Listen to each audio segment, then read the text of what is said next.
ഈശോ മിശിഹായിക്ക് സ്തുതിയായിരിക്കട്ടെ. Family catechism അവറിലേക്ക് ഏവർക്കും സ്വാഗതം. ഇന്ന് നമ്മൾ ചർച്ച ചെയ്യാൻ പോകുന്നത് എന്താണ് ബന്ധവിമോചനം എന്നുള്ളതാണ്. ബന്ധവിമോചനം എന്നുള്ള വാക്ക് അഥവാ ഇൻ്റലിജൻസ് എന്ന് നമ്മൾ പറയും. അത് നമ്മൾ പല ആവർത്തി കേട്ടിട്ടുണ്ട്. എന്നാൽ എന്താണ് ബന്ധവിമോചനം? പാപത്തിൻ്റെ ഫലമായിട്ടുള്ള നിത്യശിക്ഷയിൽ നിന്ന് വിശുദ്ധ കുമ്പസാരത്തിലൂടെ നമുക്ക് മോചനം ലഭിക്കുന്നു. പാപത്തിന് രണ്ട് തരത്തിലുള്ള അനന്തരഫലങ്ങളാണുള്ളത്: നിത്യശിക്ഷയും കാലിക ശിക്ഷയും. ഇറ്റേണൽ പണിഷ്മെൻറ്റും ടെമ്പറൽ പണിഷ്മെൻറ്റും. ഓരോ പരിശുദ്ധ കുമ്പസാരത്തിലൂടെയും ഈ നിത്യശിക്ഷയിൽ നിന്ന് നമ്മൾ മോചിതരാകും. എന്നാൽ കാലിക ശിക്ഷ അഥവാ ടെമ്പറൽ പണിഷ്മെൻറ്റ് അവശേഷിക്കുന്നു.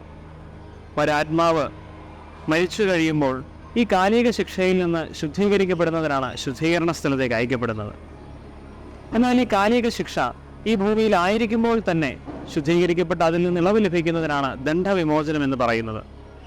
ദണ്ഡവിമോചനം നേടുന്നതിനായിട്ട് 3 കാര്യങ്ങളാണ് നമ്മൾ ചെയ്യേണ്ടത്. ഒന്നാമത്തേത്, പരിശുദ്ധ കുമ്പസാരം എന്ന കൂദാശ ഭക്തിപൂർവ്വം സ്വീകരിക്കുക. അപ്പോൾ നിത്യശിക്ഷയിൽ നിന്ന്, അതായത് ഇറ്റേണൽ പണിഷ്മെൻറ്റിൽ നിന്ന് നമുക്ക് മോചനം ലഭിക്കും. രണ്ടാമത്തേത്, ഭക്തിപൂർവ്വം പരിശുദ്ധ കുർബാന സ്വീകരിക്കുക. മൂന്നാമത്തേത്, പരിശുദ്ധ പിതാവിൻ്റെ നിയോഗത്തിനായിട്ട് ഒരു സ്വർഗസ്ഥനായ പിതാവ് ഒരു നന്മ നിറഞ്ഞു അറിയൂ, അതുപോലെ ഒരു വിശ്വാസ പ്രമാണവും ചൊല്ലി പ്രാർത്ഥിക്കുക. ദണ്ഡവിമോചനങ്ങൾ 2 തരമാണുള്ളത്: ഭാഗികമായ ദണ്ഡവിമോചനവും പൂർണ്ണമായ ദണ്ഡവിമോചനവും.